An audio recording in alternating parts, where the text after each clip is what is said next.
من الشیطان الرجیم بسم اللہ الرحمن الرحیم انما مثل الحیاة الدنیا كماء انزلناه من السماء فاختلط به نبات الارض مما يأكل الناس والانعام حتى اذا اخذت الارض زخرفها وزينت وظن اهلها انهم قادرون عليها اتاها امرنا ليلا او نهارا فجعلناها حصيدا كأن لم تغن بالامس كذلك نفصل الآيات لقوم يتفكرون۔ کل کے سبق کے اندر بھی زندگی کی اہمیت کو بیان کیا گیا تھا اور سمجھایا گیا تھا کہ یہ کتنی قیمتی ہے، اس کی قدر کر لو اور قدر کرنے کے بعد اپنے رب کی بارگاہ میں آ جاؤ۔ اب یہاں پہ ایک اور مثال کے ساتھ سمجھایا جا رہا ہے کہ یہ زندگی کتنی قیمتی ہے، اس میں انسان کو جو ہے وہ کیا کرنا چاہیے۔ اللہ تعالیٰ نے ارشاد فرمایا انما مثل الحیات الدنیا، فرمایا دنیا کی زندگی کی مثال یہ ہے کماء انزلناہ من السماء، جس طرح کہ ہم آسمان سے پانی نازل کرتے ہیں، یعنی بارش وغیرہ نازل کرتے ہیں، فاختلط به نبات الارض، فرمایا کہ اس سے اگنے والی چیزیں، زمین سے جو چیزیں اگتی ہیں وہ بہت زیادہ ہری بھری اور گھنی ہوتی ہیں، ہر چیز ہی اگ جاتی ہے، مما یاکل الناس والانعام، جس سے لوگ بھی کھاتے ہیں اور جانور بھی کھاتے ہیں۔ یہ ابھی مثال دی جا رہی ہے، حتی اذا اخذت الارض زخرفها، یہاں تک کہ زمین خوبصورت ہو گئی، وزینت، اور اس نے اپنے آپ کو جو ہے وہ بالکل نکھار دیا۔ ٹھیک ہے جی، مطلب کیا ہے کہ جب اللہ تبارک و تعالیٰ بارش برساتا ہے تو بارش برسانے کے بعد زمین ظاہر باغات، فصلیں اور اس طریقے سے سرسبز درخت وغیرہ، یہ ہر چیز جو ہے وہ ہری بھری ہو جاتی ہے۔ تو زمین ایک بار یوں سمجھ لیں کہ جیسے دلہن کو سجایا جاتا ہے سبزے کے ساتھ، زمین بھی ایسے ہی سج جاتی ہے۔ تو یہ اللہ تبارک و تعالیٰ نے اس بارش کی وجہ سے جب زمین کہتے ہیں کہ بالکل جناب اعلیٰ ہری بھری ہو جاتی ہے، انسانوں کے اور جانوروں کی کھانے کی چیزیں جو ہے وہ وافر مقدار میں آ جاتی ہیں بارش کی وجہ سے۔ فرمایا کہ جب یہ بالکل فصلیں تیار ہو جاتی ہیں، باغات تیار ہو جاتے ہیں، وزیرت، اور زمین اپنے آپ کو خوبصورت کر دیتی ہے، وظن اہلها، اور اس زمین کے جو مالک ہوتے ہیں وہ یہ سمجھتے ہیں انہم قادرون علیہا، کہ وہ اب اس فصل کے بالکل مالک ہو چکے ہیں، اب یہ فصل جو ہے وہ ہماری ہو چکی ہے۔ لیکن ہوتا کیا ہے وہ آگے آ رہا ہے۔ مطلب کیا ہے سمجھانے کا کہ اللہ تبارک و تعالیٰ نے اس مثال سے سمجھایا ہے کہ لوگ اپنی زندگی کو سمجھ لیں کہ جب بارش آتی ہے فصلیں تیار ہو جاتی ہیں، باغات تیار ہو جاتے ہیں، جب اس کا مالک باغ کو دیکھتا ہے تو اسے خوشی محسوس ہوتی ہے، اس کا اگر کوئی ذمہ دار ہے جب وہ اپنی زمین کو دیکھتا ہے، اپنی فصل کو دیکھتا ہے، بارش کی وجہ سے وہ فصلیں اچھی ہو چکی ہوتی ہیں، مالک سوچ رہا ہوتا ہے کہ یار اس بار اس بارش کی وجہ سے یا جس طرح پھل نظر آ رہا ہے مجھے اتنا فائدہ ہو جائے گا۔ ٹھیک ہے، اب ظاہر ہے یہ ساری چیزیں موجود ہیں، ہمارے ہاں بھی ہے کہ ہم ایک اندازہ لگا لیتے ہیں کہ یار اس بار فصل اچھی ہے تو اس بار مجھے اچھا خاصا منافع آ جائے گا۔ تو ہوتا کیا ہے، اللہ تبارک و تعالیٰ نے ارشاد فرمایا کہ ابھی مالک یہ سوچ ہی رہا ہوتا ہے کہ میری جو ہے فصل بڑی اچھی ہوگی، اب کیونکہ مطلب ہے کہ اس کا پھل مجھے نظر آ رہا ہے تو اس میں کوئی مسئلہ نہیں ہوگا۔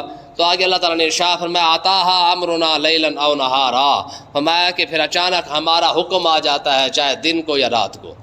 ٹھیک ہے، ہوتا کیا ہے کہ فصل بالکل تیار ہوتی ہے، باغ بالکل پورا بھر چکا ہوتا ہے پھلوں کے ساتھ، فرمایا کہ مالک یہ سمجھ رہا ہوتا ہے کہ اب یہ فصل جو ہے وہ مجھ سے کوئی نہیں چھین سکتا ہے، اس فصل کی وجہ سے مجھے پیسہ کماؤں گا میں، مجھے اتنا ذرا منافع ہوگا۔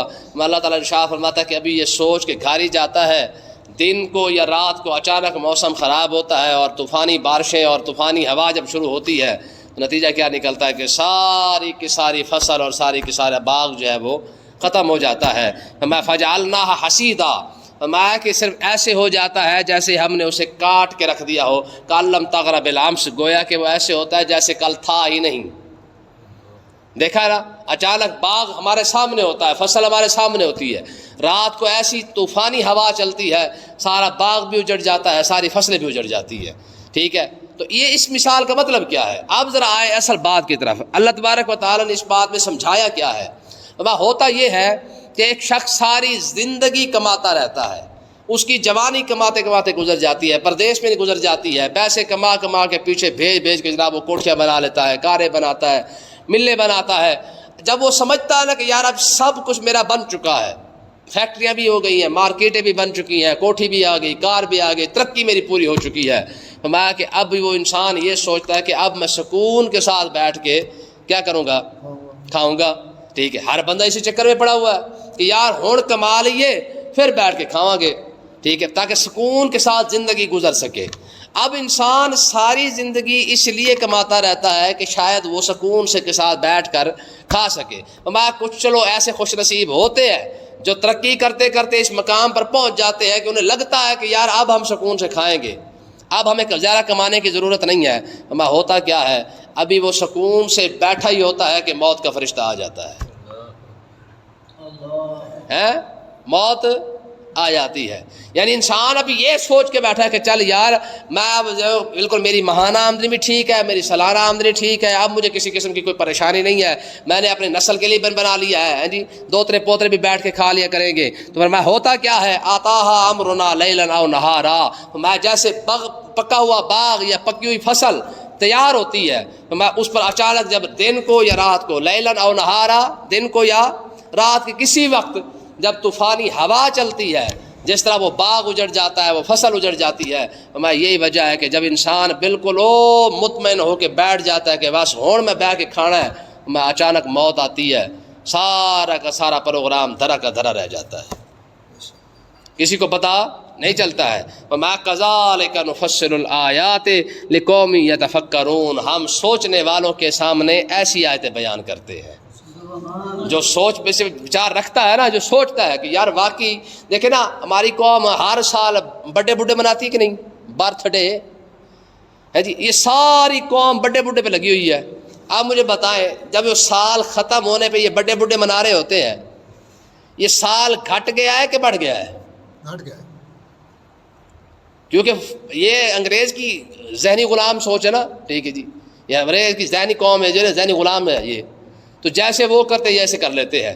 ہوتا کیا ہے کہ ہر سال جیسے ہی بچے کا سال کم ہوتا ہے یہ خوشی منا رہے ہوتے ہیں، جیسے ہی اپنا سال کم ہوتا ہے یہ اس بات پہ خوش ہو. اور اللہ کے بدلے بڑا نہیں ہے، گھٹ ہو گیا ہے، ایک کم ہو گیا ہے، بجائے افسوس کرنے کے کہ یار میں نے اس سال کے اندر کیا کیا، کیا کھویا، کیا پایا، یہ سوچنا چاہیے تھا. نہیں، بلکہ اس بات پہ خوش ہو رہا ہے کہ ایک سال میرا کم ہو گیا ہے، حالانکہ ایک سال تو موت کے اور قریب ہو چکا ہے.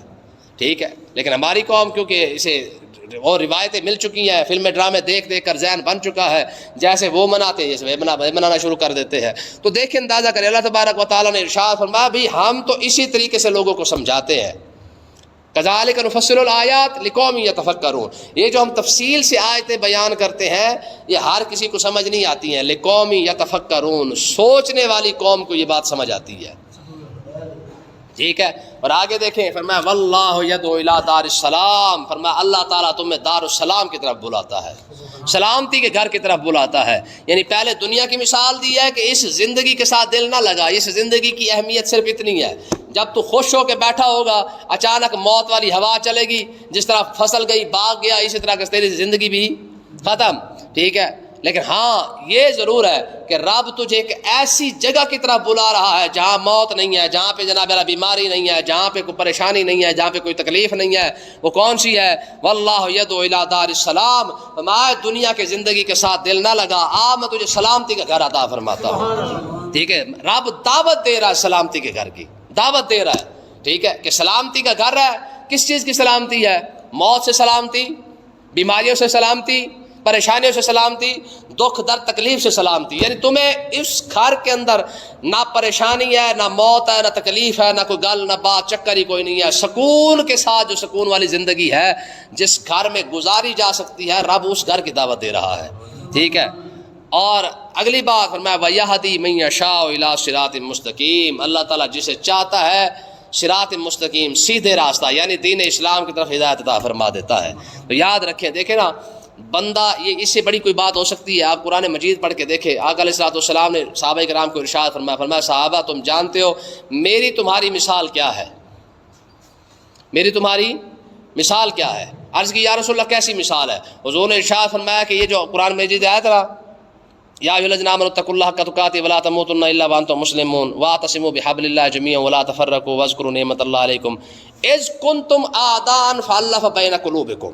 ٹھیک ہے جی، پہلی بات یہ کہ تمہارے دلوں کے اندر نفرت تھی، اللہ نے اپنے محبوب کی وجہ سے وہ محبت ڈال دی. وَكُنْتُمْ عَلَىٰ شَفَا حُفْرَةٍ مِّنَ النَّارِ، ٹھیک ہے، کہ تم جہنم کے کنارے پر پہنچ چکے تھے. فَأَنْقَذَكُم مِّنْهَا، میرے نبی نے تمہیں پیچھے سے پکڑ کے جنت کی طرف بلایا ہے. ٹھیک ہے، حضور نے ارشاد فرمایا صحابہ میں وہ شخص ہوں جو تم جہنم میں جانے کی کوشش کر رہے ہو، میں پکڑ پکڑ کے لوگوں کو جنت کی طرف بلا رہا ہوں. ٹھیک ہے، اب دیکھیں نا، ظاہر ہے اگر حضور تشریف نہ لاتے تو ہمارا کیا حشر ہوتا. ٹھیک ہے، تو یہ واحد حضور کی ذات ہے. فرمایا فَأَنْقَذَكُم مِّنْهَا، میرا نبی تو وہ ہے جو تمہیں پکڑ پکڑ کے کیا کرتا ہے. كُنْتُمْ عَلَىٰ شَفَا حُفْرَةٍ مِّنَ النَّارِ، کہ تم جہنم کے کنارے پر کھڑے تھے. ٹھیک ہے، لیکن میرے نبی نے کیا کیا ہے، تمہیں وہاں سے پکڑ کر جنت کی طرف جنت عطا فرمائی ہے. رب بھی جنت کی طرف دعوت دے، رب کا رسول بھی تمہیں جنت کی طرف بلائے. اب اللہ اور اللہ کے رسول کے بلانے کے باوجود کوئی شخص اللہ اور اللہ کے رسول کی بات کا اعتبار نہیں کر رہا ہے تو نقصان کس کا ہو رہا ہے. ٹھیک ہے جی، وَيَهْدِي مَن يَشَاءُ إِلَىٰ صِرَاطٍ مُسْتَقِيمٍ. فرمایا رب دین اسلام کی طرف جسے چاہتا ہے ہدایت عطا فرماتا ہے. خوش نصیب تو وہی بندہ جسے اسلام پسند آ گیا ہے. آج دیکھیں نا ہمیں اسلام کتنے لوگوں کو پسند ہے. ٹھیک ہے، اسلام کی تو بات ہی کوئی نہیں کرتا ہے. جتنے بات کریں گے یا تو فرنگیوں کی بات کریں گے یا انگریزوں کی بات کریں گے، مادیت پرستی کی بات کریں گے، اسلام کی تو بات ہی کوئی نہیں ہوتی ہے. حالانکہ جتنا سکھ جتنا فائدہ آج بھی کوئی بندہ غور کر کے دیکھ لے، جتنا سکھ اور فائدہ آپ کو اسلام کے اندر ہے آپ کو دوسرے کسی مذہب کے اندر نہیں ملے گا. جتنی عزت اسلام دے رہا ہے اتنی پوری دنیا کا کوئی بھی مذہب آپ کو اتنی عزت نہیں دے سکتا ہے. میں اس کی چھوٹی سی مثال آپ کو دیتا رہتا ہوں. آپ دنیا کے سارے مردے اٹھا کے دیکھیں، جب مر جائے نا، جس طرح وہ جا کے ان کے ساتھ جو حشر کرتے ہیں ان کے زندہ لوگ مردوں کے ساتھ، وہ بھی دیکھ لیں اور ذرا اپنا بھی دیکھ لیں حساب کتاب. ایک وہ بندہ بھی مر رہا ہے جس کو اٹھا کر اگلے جلا رہے ہیں، ایک وہ بندہ مر رہا ہے جس کو اٹھا کر چیل کووں کے آگے ڈالا جا رہا ہے. یہ بھی مذہب ہے. ٹھیک ہے، انہیں وہ ایک گڑھے کے اندر ڈال دیا جاتا ہے، وہاں پہ چیل کوے اسے کھا جاتے ہیں مردے کو. ایسے بھی لوگ موجود ہیں جو اپنے مردے کو اس طرح ڈال دیتے ہیں. لیکن ذرا اسلام کی تو دیکھ تو سی بات، تجھے نہلایا جا رہا ہے، پھر سفید کپڑے پہنائے جا رہے ہیں، پھر عزت دی جا رہی ہے پوری. ٹھیک ہے، وقت کا مسجد حرام کا بھی امام ہونا وہ تیرے آگے نہیں چل سکتا ہے. ٹھیک ہے، پھر اب دیکھیں یار قبرستان پہنچ کر بھی جب تک تجھے نہیں رکھا جائے گا کوئی بندہ بیٹھ نہیں سکتا ہے. یہ عزت ہے، سمجھ آئی کہ نہیں؟ اتنی بڑی عزت کوئی کہیں اور ملتی ہے. ساری زندگی کوئی ابے کو نہ بھی پوچھے نا، ابے کے مرنے کے بعد اس کے لیے سفید کپڑا، وہ بھی کاٹن والا آئے گا ضرور اس کا. ٹھیک ہے، اور اس کے نہلانے کے لیے بھی پورا انتظام ہے.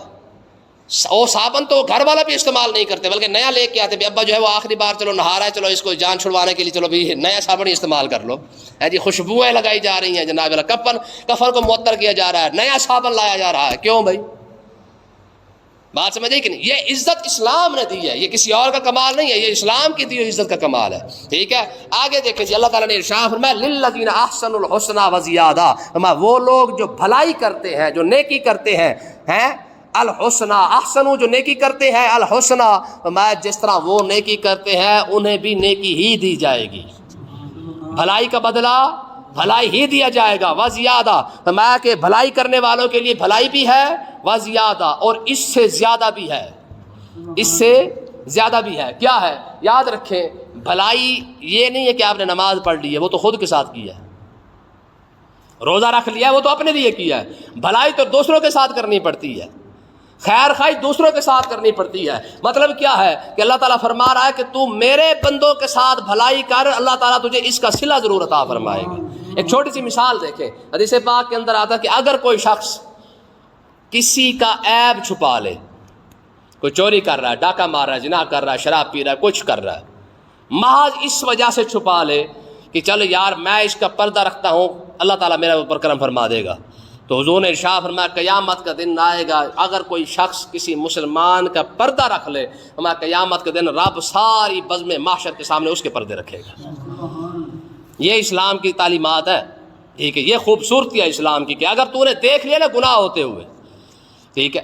ایک صحابی رسول کے پاس کچھ لوگ آ گئے، انہوں نے کہا جی ہم نے فلاں بندے کو جو ہے وہ زیادتی کرتے گناہ کرتے دیکھا ہے، زنا کرتے دیکھا ہے. آپ نے ارشاد فرمایا تم چھپا نہیں سکتے تھے،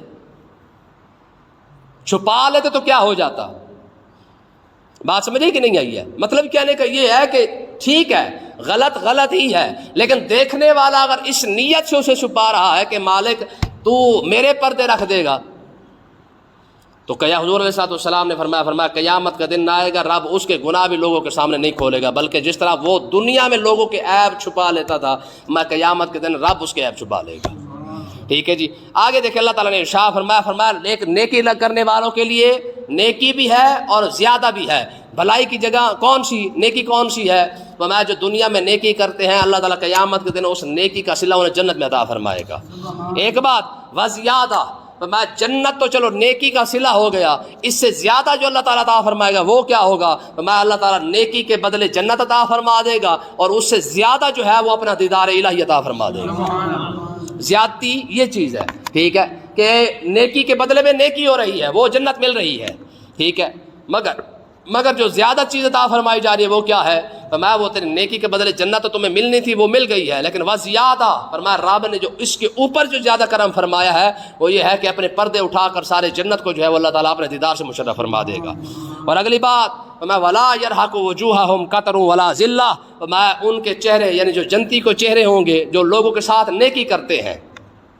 دکاندار ہے وہ اپنے گاہک کے ساتھ نیکی کر سکتا ہے، بڑے کوئی اوپر بیٹھا ہوا کرسی پہ وہ اپنے چھوٹے والوں پر نیکی کر سکتا ہے، کرے تو صحیح کم سے کم لوگوں کے ساتھ، ٹھیک ہے۔ تو اسی طریقے سے اللہ تعالیٰ نے ارشاد فرمایا ایسے لوگوں کا تیسرا انعام کیا ہے؟ فرمایا ان کے چہرے قیامت کے دن نہ کالے ہوں گے، نہ اللہ تبارک و تعالیٰ قیامت کے دن انہیں رسوا کرے گا۔ فرمایا یہ تین انعام اللہ تعالیٰ انہیں عطا فرمائے گا، نہ ان کے چہروں کو فرق پڑنے دے گا۔ قیامت کا دن آئے گا جب کسی کے چہرے سیاہ ہو چکے ہوں گے، کوئی منہ چھپاتے پھر رہے ہوں گے، فرمایا نیکی کرنے والوں کو اللہ تبارک و تعالیٰ کیا عطا فرمائے گا؟ فرمایا قیامت کے دن ان کے چہروں کو روشن فرما دے گا، ٹھیک ہے۔